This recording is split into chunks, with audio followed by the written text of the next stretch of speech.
Glória ao Pai, ao Filho e ao Espírito Santo. Amém. Eu sou o pastor Luiz Carlos, pastor da Segunda Igreja Presbiteriana de Rio Doce, Olinda, Pernambuco. Mais uma vez, alegremente nós nos reunimos para estarmos adorando, bendizendo, glorificando e exaltando ao nosso Deus Pai Todo-Poderoso, Criador dos céus e da terra. Estamos apenas aguardando, o conjunto musical está se organizando para nós entrarmos juntos e termos um momento inicial de louvor e adoração ao nosso Deus.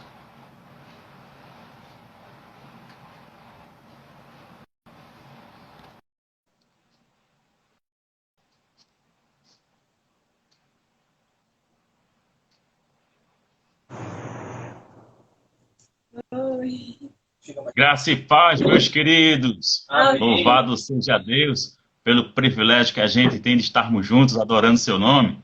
Inicialmente, queridos, nós vamos fazer uma leitura bíblica para este momento inicial de adoração com cânticos.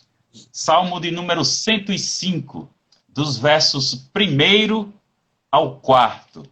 Salmo de número 105, dos versos 1 ao 4, diz o seguinte: Rendei graças ao Senhor, invocai o seu nome, fazei conhecidos entre os povos os seus feitos, cantai-lhe salmos, narrai todas as suas maravilhas, gloriai-vos no seu santo nome, alegre-se o coração dos que buscam o Senhor, buscai o Senhor e o seu poder, buscai perpetuamente a sua presença.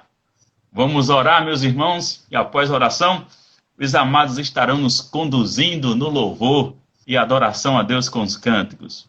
Amém. Bendito Deus e Pai, nós te louvamos, Pai amado, em tua trina presença, e nós nos alegramos por esse momento em que teu povo que se chama pelo teu nome, apesar do isolamento social forçado, ó Deus, mas em nossos lares, o teu povo se constitui enquanto igreja. E nesse momento o teu povo está reunido para glorificar, para exaltar, para bendizer o teu santo e majestoso nome. Ó Deus, rogamos ao teu Espírito que cada ato realizado nessa noite seja dirigido por ele e que tudo em nós redunde no louvor, na glória e na honra ao teu soberano nome. Recebe, Pai amado, a nossa adoração com um aroma suave, em nome de Jesus. Amém. Nós vamos começar entoando o hino de número 42 de Nário Novo Canto. O grande amor de Deus. Amém.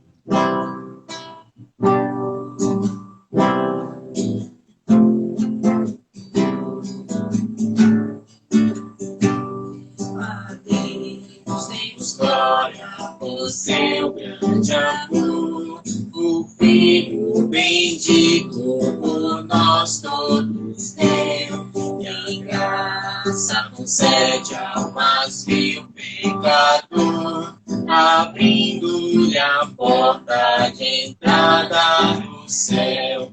Exultai, exultai, vinde todos louvar a Jesus Salvador, a Jesus Redentor.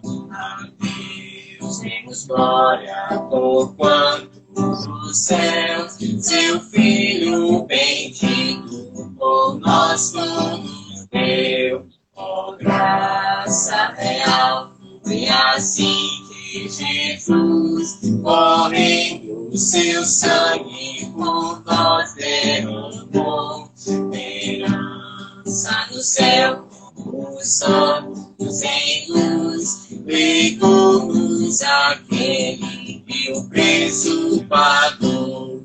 Exultai, exultai, vinde todos louvar a Jesus Salvador, a Jesus Redentor. A Deus demos glória por quanto no céu seu Filho bendito por nós todos deu. Ao prova de amor nos persuade a comungar dos merecimentos Jesus, do Filho de Deus, pra mim quem a Jesus pela fé se entregar, vai vê-lo na glória, entrada do céu. Exultai, exultai, vinde todos louvar a Jesus Salvador, a Jesus Redentor. A Deus demos glória, por quanto do céu seu Filho bendito por nós todos deu. Amém. Agora vamos cantar juntos Fome.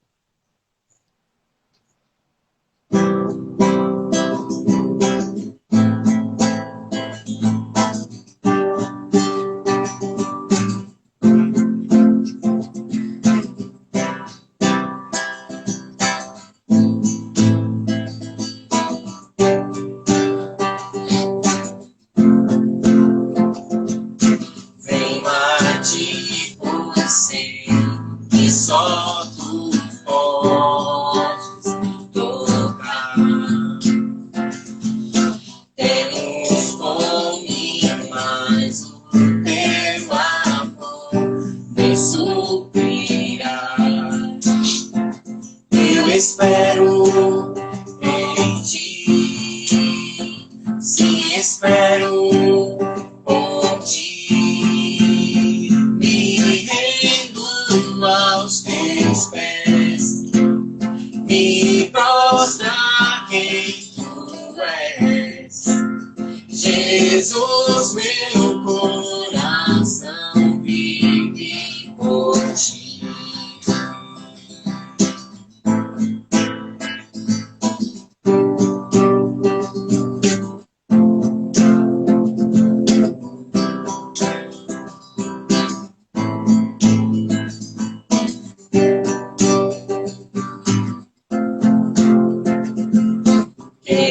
Quebrantado por a ti posto, me abraçarás. Estou cansado, mas teu toque me restaurará. Eu espero por ti, sim, espero por ti, me rendo aos teus pés, me prostra quem tu és. Jesus, meu coração vive por ti.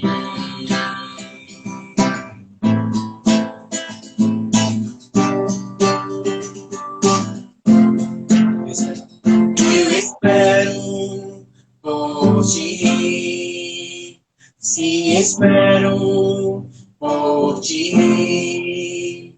Eu espero por ti, sim, espero por ti.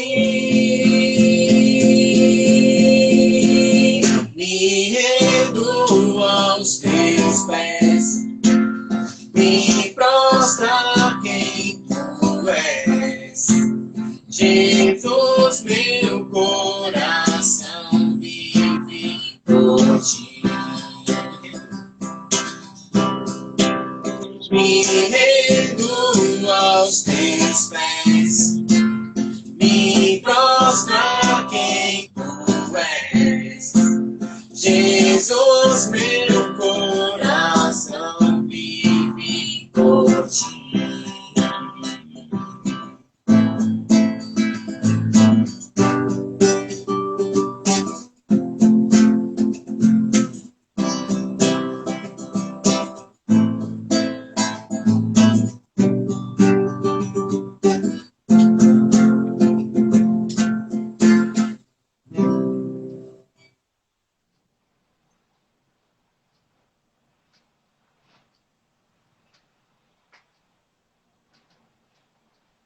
Me derrama.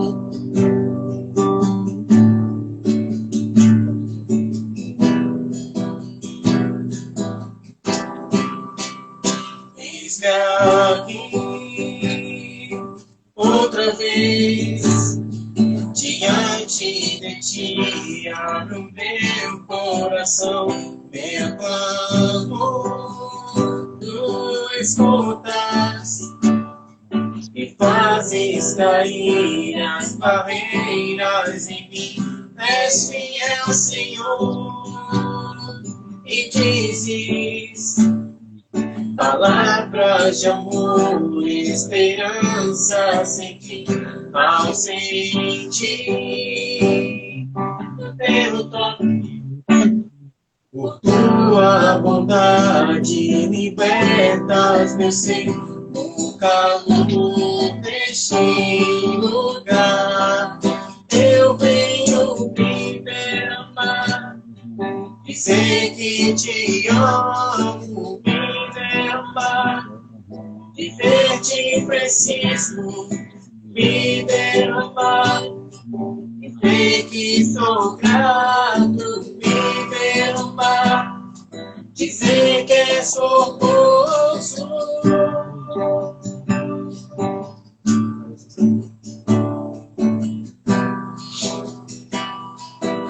Eis-me aqui, Eis-me aqui, outra vez, diante de ti, abro meu coração, meu clamor, tu escutas e fazes cair as barreiras em mim. És fiel, Senhor, e dizes palavras de amor, esperança sem fim, ausente o teu toque.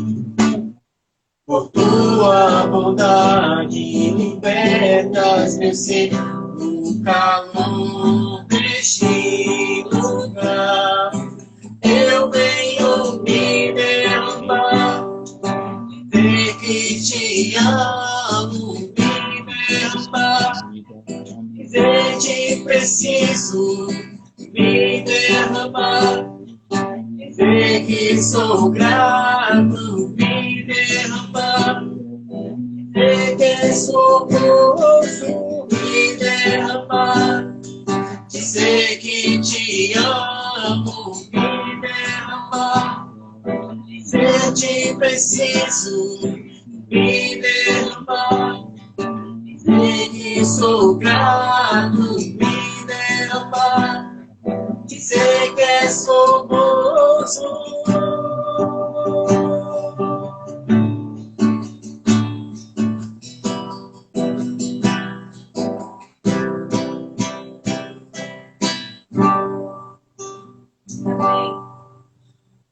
Graça e paz, coisa boa, glória a Deus, meus amados. Muito obrigado, que a boa mão do Senhor continua sobre vocês e toda a parentela. beijos em Vamos continuar dando continuidade a esse momento de adoração. E nós convidamos aos amados irmãos e irmãs presentes, estarmos abrindo a palavra de Deus na carta de Paulo aos Efésios. Carta de Paulo aos Efésios, capítulo 5, onde nós estaremos fazendo a leitura dos versos 22 a 33. Carta de Paulo aos Efésios, capítulo 5, onde nós estaremos fazendo a leitura dos versículos 22 a 33, que diz o seguinte, irmãos: tem por título O Lar Cristão, Marido e Mulher. As mulheres sejam submissas ao seu próprio marido como ao Senhor, porque o marido é o cabeça da mulher, como também Cristo é o cabeça da igreja, sendo este mesmo o salvador do corpo. Como, porém, a igreja está sujeita a Cristo, assim também as mulheres sejam em tudo submissas ao seu marido. Maridos, amai vossa mulher, como também Cristo amou a igreja, e a si mesmo se entregou por ela, para que a santificasse, tendo-a purificado por meio da lavagem de água pela palavra, para apresentar a si mesmo igreja gloriosa, sem mácula, nem ruga, nem coisa semelhante, porém santa e sem defeito. Assim também os maridos devem amar a sua mulher como ao próprio corpo. Quem ama a esposa, a si mesmo se ama. Porque ninguém jamais odiou a própria carne, antes a alimenta e dela cuida, como também Cristo faz com a igreja. Porque somos membros do seu corpo. Eis porque deixará o homem a seu pai e a sua mãe, e se unirá à sua mulher, e se tornarão os dois uma só carne. Grande é este mistério, mas eu me refiro a Cristo e à igreja. Não obstante vós, cada um de per si, também ame a própria esposa como a si mesmo, e a esposa respeite ao marido. Vamos orar, meus irmãos? Bendito Deus e Pai, Deus de amor, graça, bondade e misericórdia. Mais uma vez, Senhor, em tua trina presença, nós nos colocamos diante de ti com um coração ansioso, Pai amado, para que o Senhor fale ao teu povo que se chame pelo teu nome. Mais uma vez, rogamos a iluminação do teu Espírito, ó Pai, que o Senhor nos ilumine para a compreensão das Sagradas Escrituras e que nos ajude e que nos conceda, ó Deus, as condições necessárias para pormos em prática a vivência da tua palavra, para que tudo na vida de todos nós, o Senhor seja exaltado e glorificado em nome de Jesus. Amém. Amados irmãos, nós estamos fazendo uma série de mensagens a despeito da questão da família. Este é o mês que se celebra, que se comemora, não é, em toda a nossa sociedade, o mês da família. E em todos os domingos à noite nós estamos sempre trazendo uma palavra voltada para a família. Então hoje nós estaremos fazendo a exposição, não é, da carta de Paulo aos Efésios, capítulo 5, dos versos 22 a 33. Então, irmãos, nós precisamos primeiro termos alguns entendimentos antes de nós entrarmos no texto propriamente dito. Nós vivemos num contexto social muito diferente daquele período, da época apostólica, logicamente, e do início da própria igreja, mas a necessidade da alma humana e das relações pessoais sempre foram as mesmas, independente das eras, das épocas, independente de qual momento da história e as circunstâncias ao seu redor. É bom que nós possamos entender que hoje nós estamos vivendo naquilo que historicamente é chamado de pós-modernismo, né? Hoje o grande desafio são exatamente, mais do que nunca, as relações pessoais. Estamos vivendo um momento de isolamento, não somente no contexto social por causa desta pandemia, mas, por exemplo, de um modo geral, as pessoas, mais do que nunca, estão convivendo sozinhas. Grandes são, meus irmãos, grandes são as obras, os edifícios, né, que são construídos apenas com quarto, aquele famoso flat, né, onde no máximo moram 2 pessoas sem filhos, porque é apenas um quarto. Não é um apartamento extremamente reduzido, pequeno, para a necessidade de pessoas que apenas estão ali para realmente terem um local para dormir, organizar sua vida e pronto. Então a gente tem percebido isso e o desenvolvimento, meus irmãos, do isolamento, como também a questão do egoísmo. Famílias, não é? E quantas são as famílias atacadas por diversos contextos e pensamentos dentro da nossa sociedade e que se desfazem devido à questão de projetos pessoais. O divórcio, inclusive, está sendo apresentado como algo que é inevitável e tem sido apresentado como solução para resolver, muitas vezes, problemas de ordem familiar, relacional. E a família ela está sofrendo, no presente momento, sob diversos pensamentos, sob diversas correntes filosóficas. Por exemplo, nós temos o secularismo, que é uma doutrina filosófica que recusa qualquer dogma e qualquer doutrina que se posicione como absoluta. Logicamente, a gente vai entender que este tipo de pensamento se opõe a Deus, não é isso? Por isso, a grande negação da existência de Deus em diversos ciclos sociais. E a defesa do livre-arbítrio defendida filosoficamente, né, por diversos pensamentos religiosos e não religiosos também, de um modo geral. E aí temos a nossa perspectiva, não é? Nós somos dogmáticos, irmãos. Dogma é o ponto fundamental e indiscutível de uma crença religiosa. proposição apresentada e aceita como incontestável, inalterável e absoluta. E nós acreditamos na palavra de Deus exatamente desta maneira, que é a nossa regra de fé e prática. A palavra de Deus, ela é inegociável para nós, ela é autoritativa, ela é inerrante também, ela não contém erros e ela é absoluta na vida do cristão. Então nós temos outros pensamentos que se opõem justamente à nossa perspectiva dogmática. Por exemplo, nós temos o relativismo.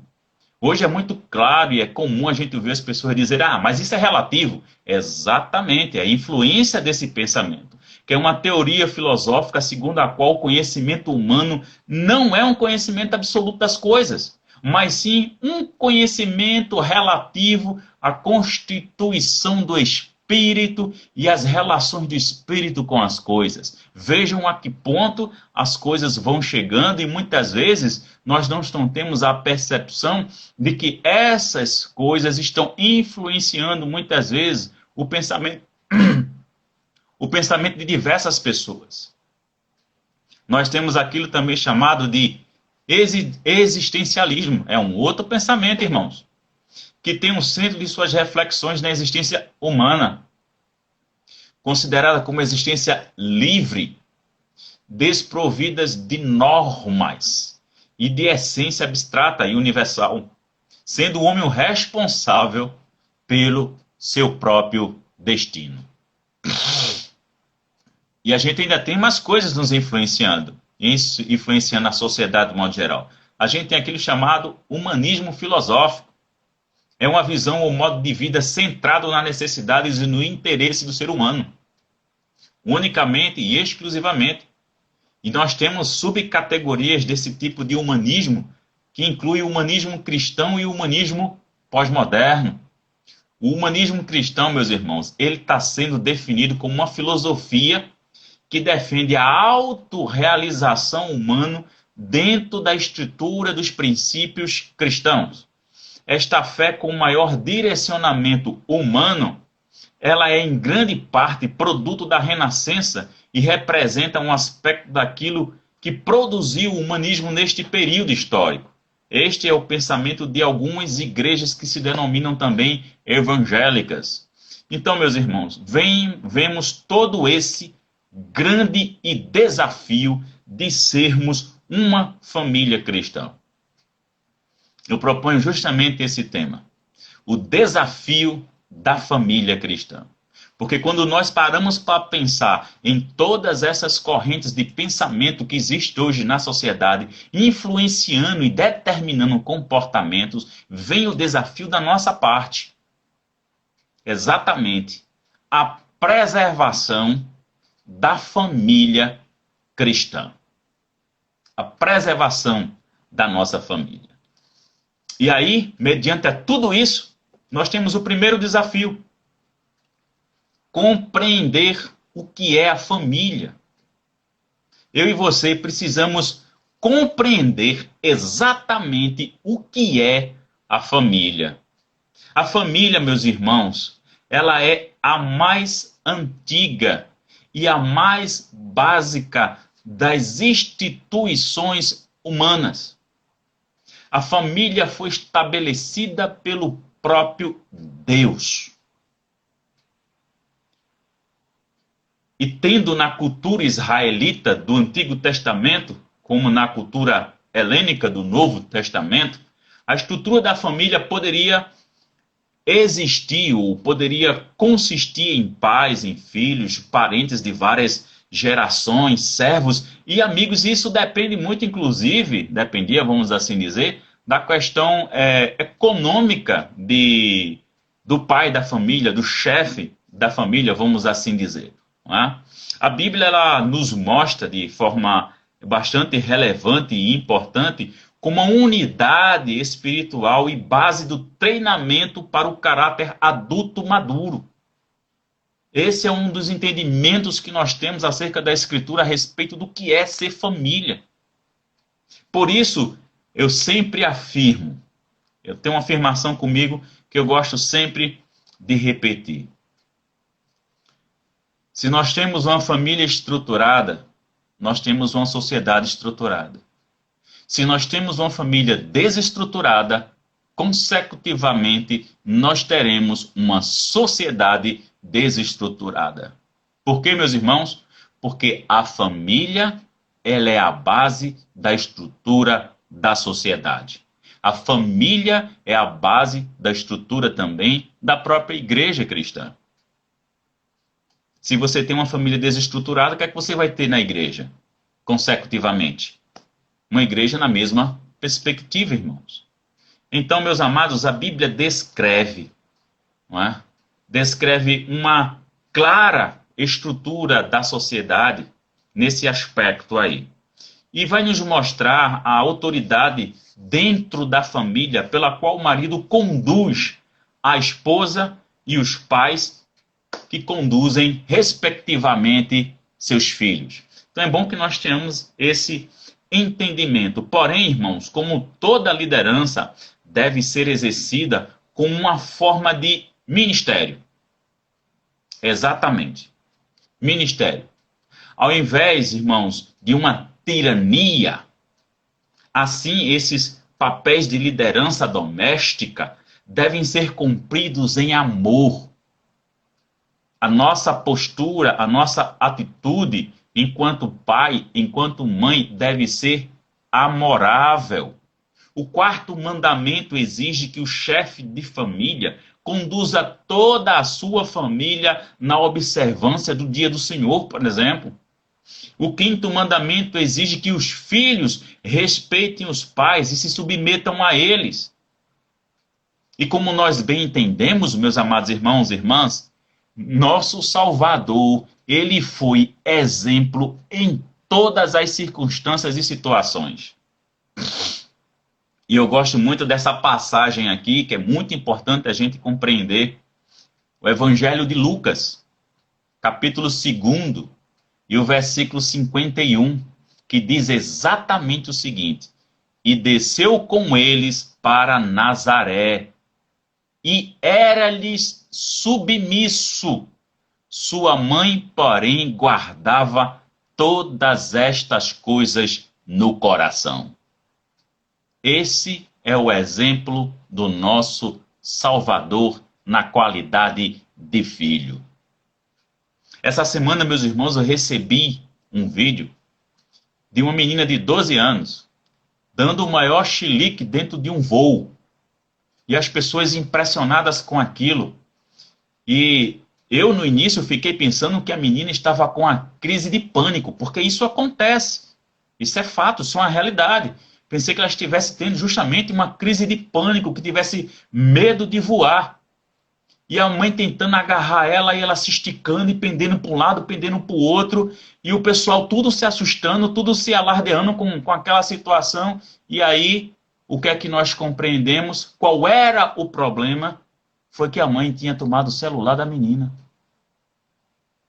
A mãe tinha pego o celular. Vejam que coisa impressionante está sendo o comportamento dos filhos hoje. E também dos pais que têm culpa nesse tipo de comportamento, porque não educaram corretamente. Então esse é um grande desafio hoje. E qual é o exemplo? O nosso Salvador. É imitá-lo. É exatamente isso. Imitar o nosso Salvador.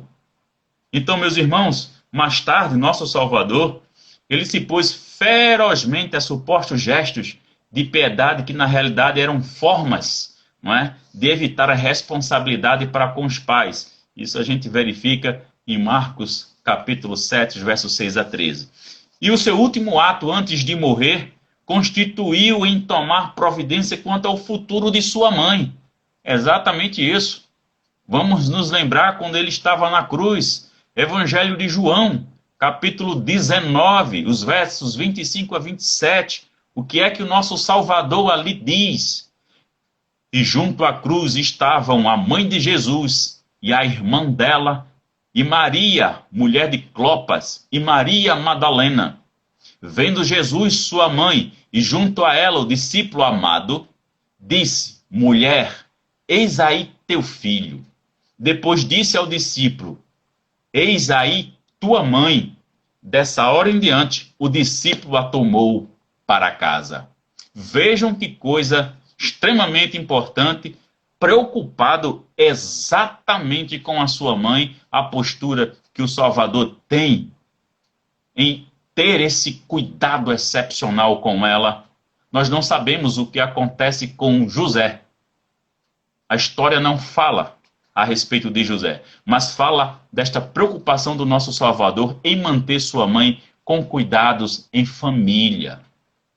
A família, meus irmãos, deve ser uma comunidade de ensino e aprendizado a respeito de Deus e da piedade, porque pais piedosos vão gerar filhos piedosos também. As crianças devem ser instruídas na conformidade das Escrituras. Essa própria carta de Paulo aos Efésios, no capítulo adiante, no capítulo 6, no verso 4, diz o seguinte: e vós, pais, não provoqueis vossos filhos à ira, mas criai-os na o quê? Disciplina e na admoestação de quem? Do Senhor. O parâmetro sempre será a palavra de Deus na educação dos filhos e na orientação deles. Tanto para disciplinarem, como para serem admoestados, será por meio das Escrituras. Então, meus amados, desta forma, nós podemos dizer que nós temos um parâmetro para a educação. Sem sombra de dúvidas. E encorajados a usar essas instruções como base para a sua própria vida. A disciplina, meus amados irmãos, deve ser usada como forma de treinamento corretivo para conduzir as crianças para além de tolices. Exatamente. Os pais estão impacientes hoje, pegam um celular, bota na mão da criança e deixa ela lá. A sabedoria do próprio domínio próprio está faltando. Assim como na família de Deus, meus irmãos, a intenção é disciplinar com amor. Esse é o fato primordial. Disciplinar com amor. Assim também deve ser na família humana. Desenvolver uma vida familiar forte é sempre uma prioridade no serviço de Deus. Em segundo lugar, meus irmãos, nós temos o desafio de ser a mulher na família. E aí a gente tem outra penca de pensamentos, né, influenciando o comportamento das mulheres hoje em dia.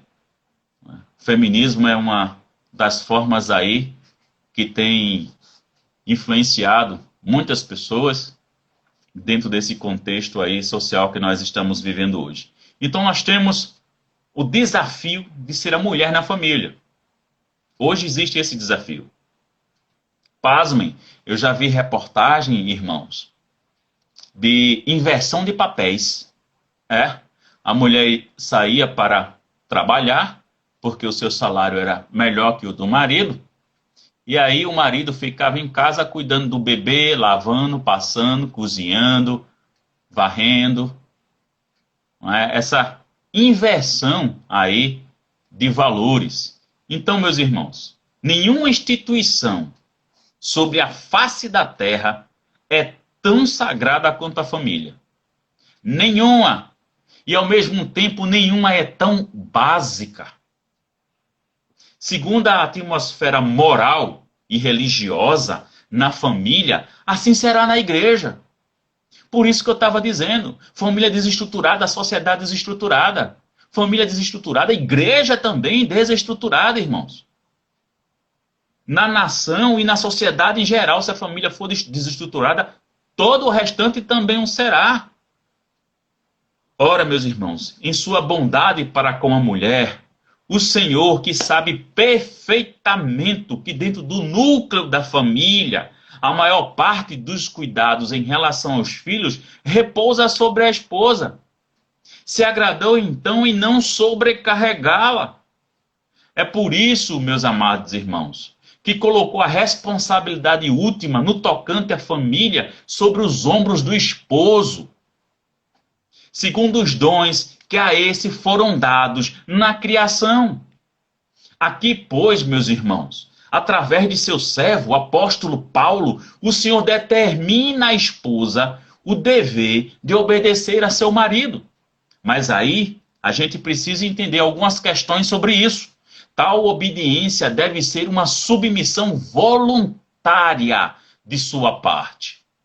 E isto somente ao seu único e exclusivo marido. E não a qualquer outro homem. A qualquer outro homem se cabe devidamente o respeito. Isso é fato, isso é verdade.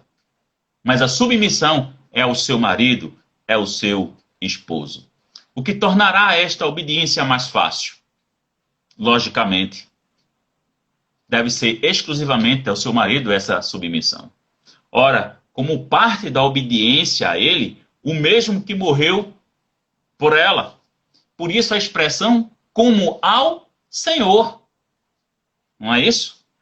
Por outro lado, irmãos, é isso que a gente precisa entender nessa questão da submissão.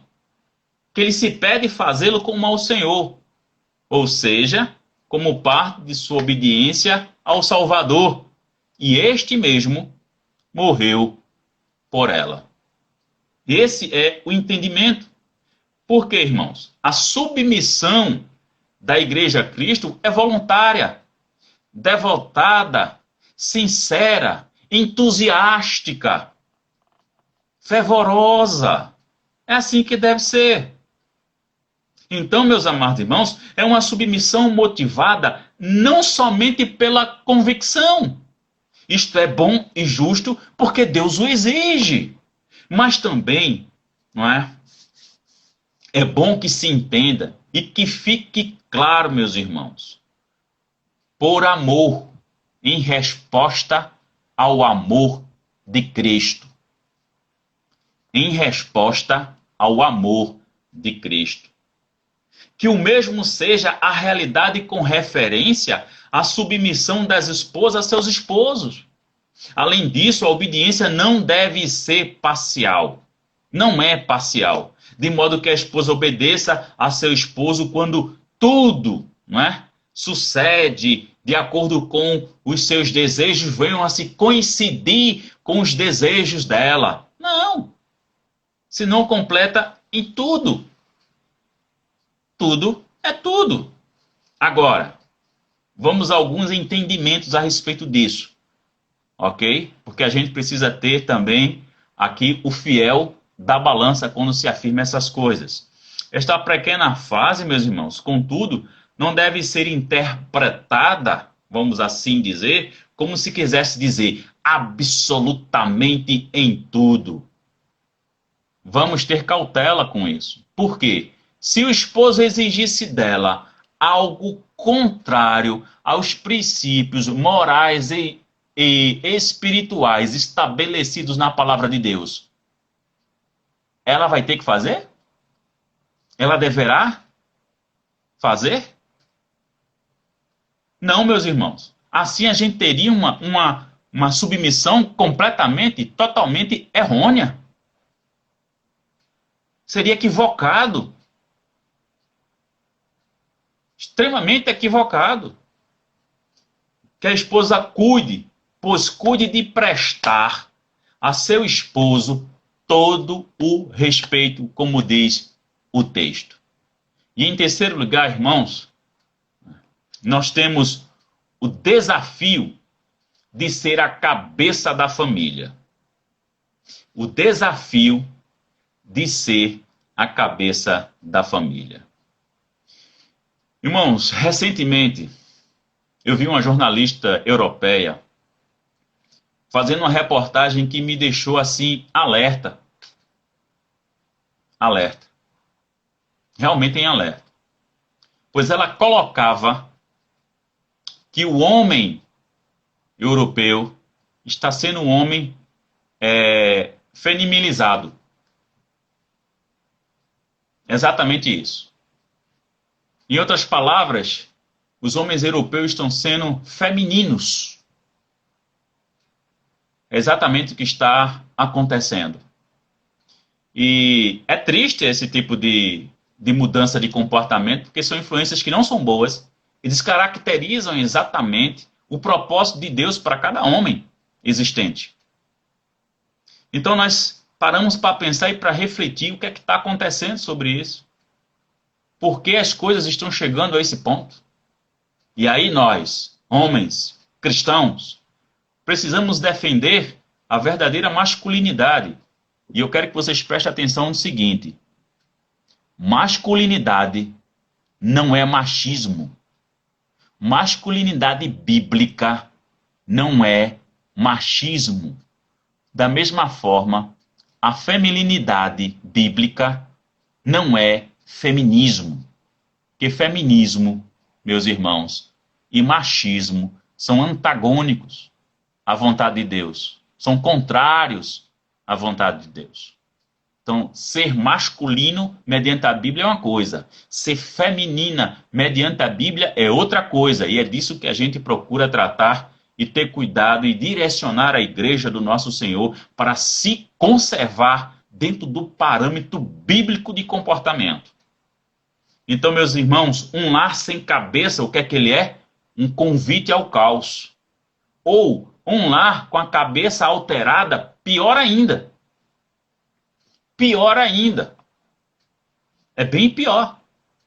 Então nós precisamos justamente ter essa preocupação. A desordem é um convite, viu? Um lar sem cabeça é um convite à desordem e ao desastre. E que isso, irmãos, é causador muito pior que quando uma nação está sem governo, ou quando um exército está sem um comandante, sem seu general. Foi por excelentes razões que aprove ao nosso Deus Pai Todo-Poderoso, Criador dos céus e da terra, determinar ao marido a tarefa de ser a cabeça da esposa, portanto também cabeça da sua família. Entretanto, meus irmãos, esta liderança implica mais do que governança, mais do que autoritarismo. Como se pode deduzir das palavras que seguem, como está no texto, ou seja, como também Cristo é a cabeça da igreja, sendo ele mesmo o salvador do corpo.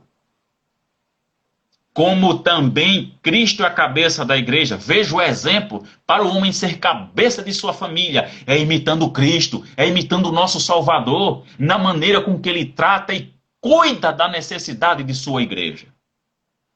Esta declaração, meus irmãos, pode soar de forma surpreendente aos sentidos daquele que tem colocado ênfase imprópria na autoridade do marido sobre sua esposa, assumindo muitas vezes uma posição autocrática, ditatorial. Por certo, meus irmãos, que ele tem tal autoridade e deve exercê-la, porém jamais de uma forma dominante. O seu lar não é um quartel. Seu lar não é um quartel. E esposa e seus filhos não estão ali para lhe prestar continência, se senhor, não senhor e quero morrer. Não é assim que funciona, meus irmãos. De fato, sim, tem. O homem tem essa autoridade estabelecida por Deus. Mas a comparação com Cristo como cabeça da igreja revela em que sentido o esposo, ele é a cabeça da sua esposa. Ele é sua cabeça no sentido, meus irmãos, de estar veja bem, estar vitalmente interessado no bem-estar dela. É o protetor dela. Seu padrão é Cristo, que como cabeça da igreja é seu salvador, homens. O que Paulo está dizendo aqui equivale ao seguinte: a esposa deve submeter-se voluntariamente a seu esposo, a quem Deus designou como cabeça dela. Ela deve reconhecer que na qualidade de sua cabeça, a seu esposo se acha tão intimamente unido a ela e tão profundamente solícito com seu bem-estar, que sua relação para com ela tem como base o interesse sacrificial de Cristo por sua igreja, a qual ele comprou com seu próprio sangue. Como diz o texto, esposos, amem vossas esposas, assim como também Cristo amou a igreja e deu-se a si mesmo por ela. O amor requerido, meus irmãos, é bom que se entenda, o amor requerido deve ser bem cimentado, íntegro, inteligente e determinado. Um amor no qual a responsabilidade toda, não somente as emoções, mas também a mente e a vontade se expresse.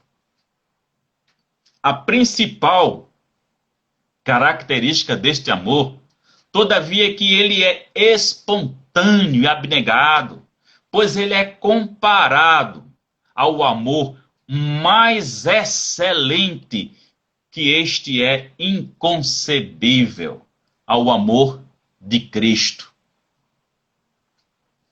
Quando um esposo crente ama a sua esposa desta forma, a obediência dela por parte, veja bem, vou repetir, irmãos, quando o esposo crente, ele ama a sua esposa desta forma, a obediência dela é voluntariosa,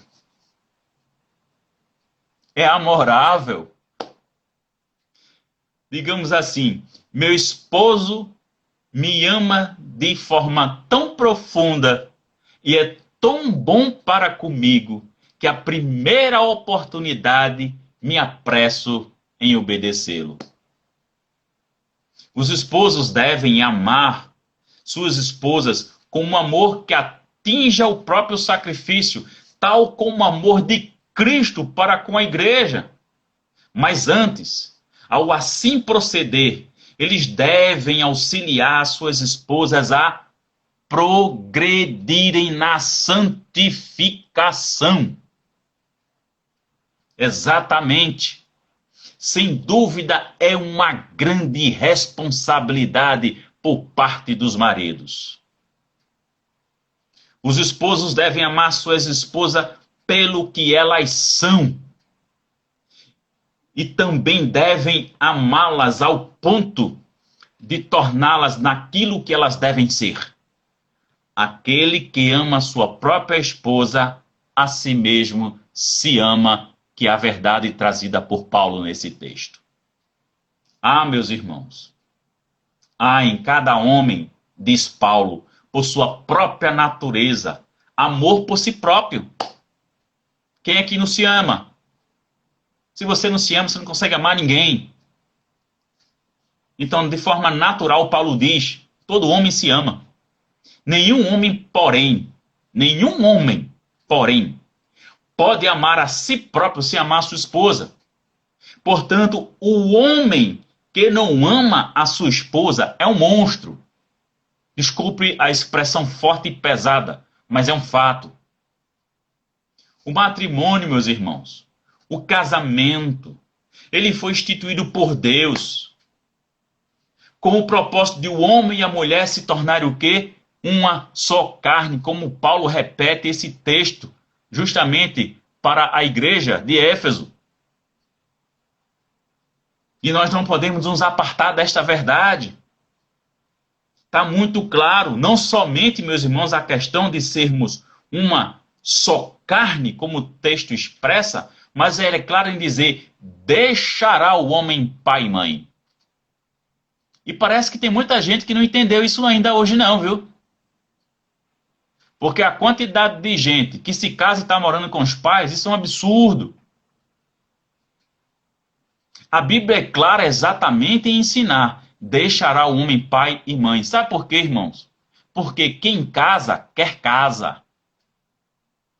Você não tem condições de estar vivendo a vida conjugal, a vida matrimonial se você não estiver estabelecido em seu próprio lar. Se o homem sai de sua casa para a casa da sua esposa, ele está debaixo da autoridade do seu sogro. E vai ter que se contentar com isso. E a Bíblia ensina isso. E se a esposa sai de sua casa e vai morar na casa do seu esposo, como é que fica isso? Não fica, porque esse não é o propósito de Deus. Nunca foi. A Bíblia é clara em dizer, deixará pai e mãe. Então, meus irmãos, para que essa unidade fosse mais santa, tornaram-se uma só carne. E ele diz que é elevada aqui, tá certo? É elevada à condição de nobreza pela consideração que Cristo tem por sua igreja. Todos quanto considerem seriamente o propósito do matrimônio, o propósito do casamento, não podem fazer outra coisa senão amar a sua esposa. Ouviram isso, homens? Prestaram bem atenção nisso? Entender a qualidade do comprometimento e da responsabilidade que todos nós temos? E eu quero partir agora, meus amados irmãos, para concluirmos esse momento. O dever das esposas é a submissão no Senhor e a seus maridos, cada uma ao seu devido marido, o qual compreende honrá-los e obedecê-los por um princípio de amor a eles. O dever dos esposos é amar suas esposas. O amor de Cristo pela igreja é o exemplo porque é sincero, puro e constante, apesar das falhas dela. Cristo se deu pela igreja para santificá-la neste mundo e glorificada no vindouro, para outorgar a todos os seus membros o princípio de santidade e livrá-los da culpa e da ira vindoura, a contaminação e o domínio do pecado, irmãos, pela obra do Espírito Santo, das quais o sinal exterior é o nosso batismo. A igreja e os crentes não carecerão de manchas e rugas até que cheguem à glória. Mas somente, meus irmãos, somente os que são santificados agora serão glorificados na pátria vindoura. Serão glorificados quando Cristo voltar para buscar a sua igreja, onde os mortos ressuscitarão primeiro. A palavra aqui de Adão, mencionada pelo apóstolo, são ditas literalmente acerca do matrimônio. Mas tem também um sentido oculto nelas em relação à união entre Cristo e a sua igreja. Era uma espécie de tipo. Por sua semelhança, haverá falhas e defeitos por ambos lados, tanto do homem como da mulher, tanto do esposo como da esposa. No estado presente da nossa natureza, da nossa condição de natureza humana. Mas isto não altera a relação. Todos os deveres do matrimônio, todos os deveres do casamento, todos os deveres da vida conjugal estão incluídos na unidade e no amor. Enquanto, irmãos, adoramos e nos regozijamos no amor condescendente de Cristo, os maridos e as esposas aprendam seus deveres recíprocos. Assim serão impedidos os piores males e serão evitados muitos efeitos penosos. Deus nos subjugou tão fortemente uns aos outros, meus irmãos, que ninguém deve tentar esquivar-se da submissão recíproca. E onde reina o amor, aí também se perpetrarão, se prestarão serviços mútuos amoravelmente. Como, porém, nada é mais oposto ao espírito humano do que a submissão recíproca, porque muitos resistem a isso. Ele desperta a nossa lembrança para o temor de Cristo, o único que pode domesticar a nossa impetuosidade, para que não nos separemos do jugo. Ele subjuga nosso orgulho, para que não nos envergonhemos de servir ao nosso cônjuge em amor. Então, meus irmãos, que Deus, para o louvor do seu nome, nos aplique essa palavra aos nossos corações. Vamos orar e depois da oração nós estaremos dando alguns breves avisos. Pai amado, em nome de Jesus, o teu povo que se chama pelo teu nome se coloca diante de ti e roga, ó Deus, a tua misericórdia sobre nós. Nos ajuda, ó Pai Santo, a vivermos com a nossa família de acordo como a tua palavra nos ensina e nos direciona. Ajuda-nos, ó Deus, mediante Cristo, a vencermos todos os conceitos filosóficos, ó Deus, que deturpam aquilo o que é a família estabelecida por ti mesmo, Pai amado. Ajuda-nos a sermos bons maridos e a servirmos a exemplo de Cristo. Abençoa as esposas para serem, de fato, também companheiras idôneas em todos os aspectos e serem submissas aos seus maridos. E ajuda também, Pai Santo, e rogamos a tua misericórdia sobre todos os filhos, para que vivam uma vida reta de obediência para com seus pais. Essa é nossa oração, em nome de Jesus. Amém. Amados, nós, com muita alegria, agradecemos a presença e o privilégio de estarmos com todos vocês.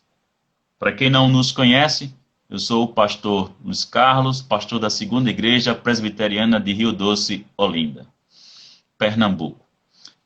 Meus amados irmãos, nós estamos sempre batendo na mesma tecla porque precisamos ter os devidos cuidados e compromissos, né, a saudar. Então, nós queremos lembrar os irmãos, não esqueçam de estarem fazendo as suas ofertas de amor para a composição das cestas básicas.